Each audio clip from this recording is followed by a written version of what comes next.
having the lid of a jigsaw, but you're not so sure about how to put the pieces together. And of Yes, course, yes. when we come down here, we forget the jigsaw lid. You know, it's like, damn it, I forgot to bring it with me. So, Yeah. so what we do is we wander around the world trying to put our jigsaw together to manifest our heaven on earth, but sometimes without the plan, often without the plan, I should say, without the lid. And so, Without the instruction. without the instruction leaflet. And therefore, the only time that we know that we're actually meeting a part of ourselves that needs to be manifest is when our spiritual blueprint gets excited or agitated. And it's interesting, the same word, you know, it means the same thing. It literally is starting to resonate. And so what I say that if anybody or anything excites you or agitates you, it's a part of you waiting to be integrated. You're meeting a part of you in them. And that gives you a tremendous gift. So instead of saying, wow, I really admire that person, but I could never be them, if you admire someone, you have the qualities that you admire in them, in you. But in the same, otherwise you wouldn't notice them. And the same breath, if you go and say, God, that person really irritates me, that you also have those qualities in you. And one of the ways I help people is just to say, if you want to understand what the qualities are, look at 3 adjectives that would describe that person. How would you describe that person using 3 adjectives? Then ask yourself, how easy would it be for me to integrate those pieces, to accept those bits in me? Or do I actually know those pieces, but I'm not willing to always accept that they are me? That's the way I'd use it. Yeah, no, that's beautifully put.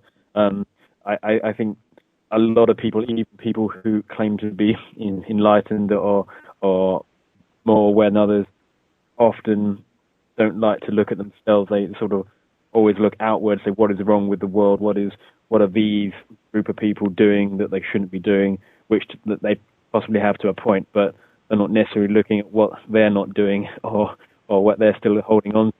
Absolutely. And one of the challenges, Tom, has been our last 2,000 years, the Piscean age, that it should have been an age of unity. I mean, that's what the 2 fishes swimming in opposite directions held by a common beam were meant to be. Unfortunately, It's been much more 2,000 years of separation rather than unity, so that what we have is inevitably one group waking up in defiance or in degradation of the last group. So it's almost as you say, well, we're not like them, we're like this. And so every time, unfortunately, most of our wars have been about separation, about bias, about prejudice.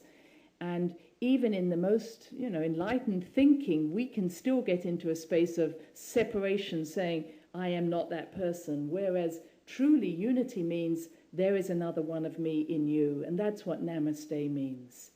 It's the acceptance of ourselves in others which will bring the unity that this new world that we talk about happening in 2012 will come about. I agree with that. And again, beautifully, almost synchronicity, it leads on to my next question, the fact that you have your latest book, 2012, the Galactic Center. I was going to say, can you give me some insights into what is going to happen in 2012, what it represents, and what anyone who's possibly aware of this, a date, what can they do to ease their transgression into? And I think you just touched upon it there. Absolutely. And if I may start by saying that what makes this time so magical is that for the first time in 26,000 years, we are most closely aligned to the Galactic Center, the center of the galaxy, the Milky Way. Then, as I say, we've been for 26,000 years. And this, people might say, so what? Well, it means that we are being influenced by energies of the galaxy that we haven't had so strongly influencing us for a long time. Many of the indigenous people call it the Great Mother, and from their sort of analogy, it's that we all come from the Milky Way and we will return there. And the center is known as the heart of the Great Mother. And it's saying that through your heart and your connection to the heart of the galaxy, the heart of the Great Mother, that we will experience the abundance that is present for us at this time. And so this period of travel that the sun takes across the front of the galaxy, or the Galactic Center, started back in 1987 and will continue around to about 2023. And the 2012 period is actually the centerpiece. No, it's not quite if you look at it mathematically, but just let people just be careful with that. But it's almost like on the 21st of December 2012, the Mayans and many other traditions see that we will end a 26,000-year world. For the Mayans, that's the world of the fourth sun. And we begin the fifth world. That's why people are talking about being the end of the world. Well, it's an end of a world, but it's not the end of the world. It's an end of a timing. Yes. And so what we really are being faced with is an end of an old way of being, which isn't only 2,000 years of Piscean time, but the 26,000-year cycle.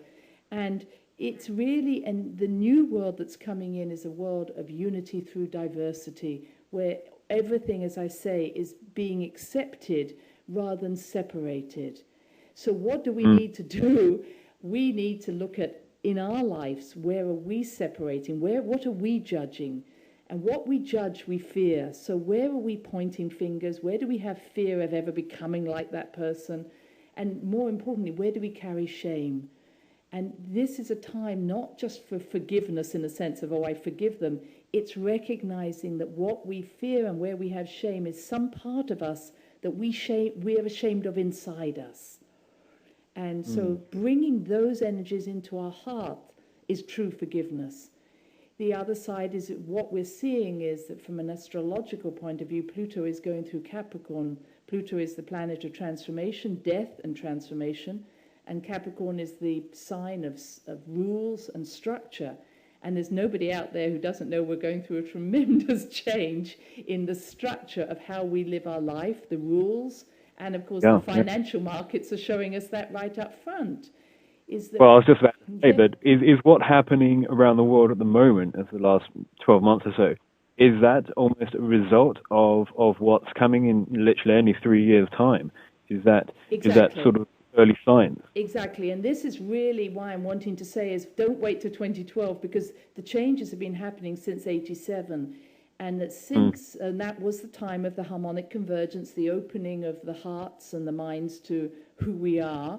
But once Pluto went into Capricorn, which started actually at the beginning of last year, and then, of course, came back in October when everybody, of course, felt it, when the markets shifted. And I have to tell everybody, we've got Pluto in Capricorn until 2023, so don't think we're going to get away with this. That's right. Every structure has to go through a transformative phase. And the way I like to say it is, it's like putting your belief systems into the fire. If they are gold and therefore authentic, they will be returned to you. If they are not, they will be destroyed.